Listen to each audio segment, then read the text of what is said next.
Have you ever wanted to know what it would feel like to hold on to rockets in your hands that are not quite aimed correctly?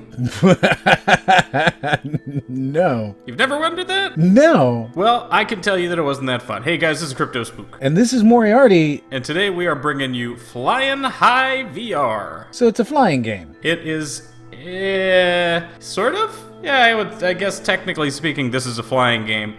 So the entire premise of the game is you are holding on to rockets that you can put into boost mode, and then you can very inaccurately fly around the level. You know, after playing Cyberthreat, they've ruined me for flight. Yeah, and I think I also played Cyberthreat before I did this, and holy crap, did they jack up these jetpacks. They need to talk to the guy who did Cyber. They need to talk to Enigmatic VR and be like, hey man, how do we do better? How do we do our jetpack game better? Because our game's entirely about jetpacks, and your jetpacks is better than ours. Yeah, that's depressing. The game doesn't look terrible, it just doesn't look great. It's terrible. Alright, I'm sorry, it's terrible. It's a free experience, I can't complain about that.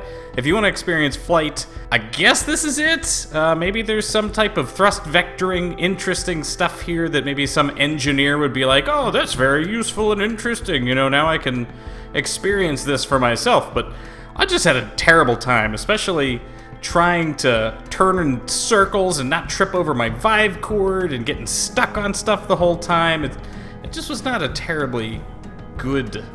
It's not a good experience, you know what I mean? Watching this feels like watching somebody doing stuff in space, not in air. It doesn't feel like there's atmosphere when you're flying. I would agree. There is not any feeling of atmosphere in the game. So that's it. That's the whole game. You literally fly around with two jetpacks.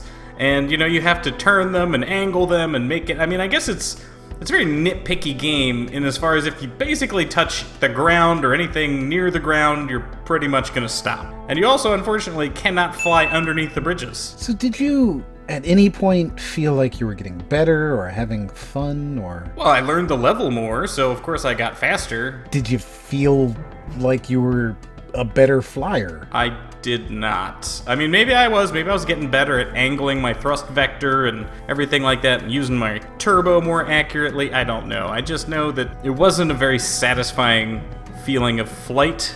The music was a bit too loud.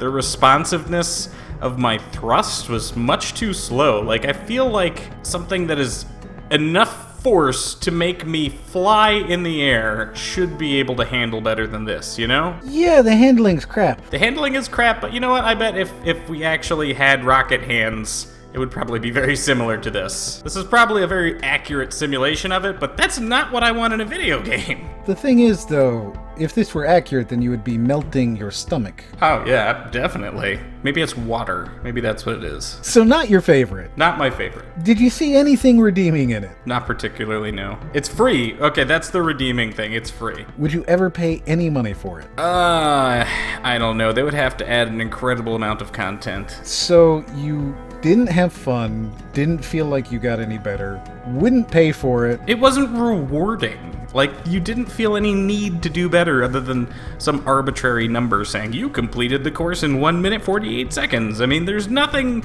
I wasn't picking up rings, I wasn't getting rockets, there was no enemies to kill.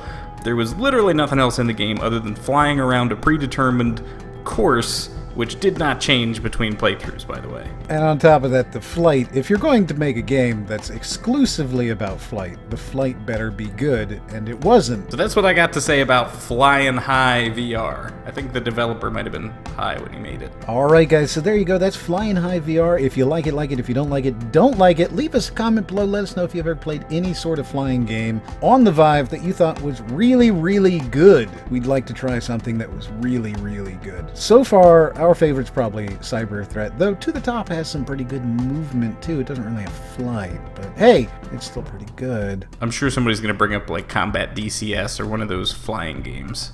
War Thunder. War Thunder VR. Don't forget to subscribe. Check out the Patreon. You can win a game every single day in our Hello Juniper contests, which are located down below in the description. All you gotta do is log in and then like, comment, or subscribe, or share the video, and that's an entry. And as always, we'll see you on the next one.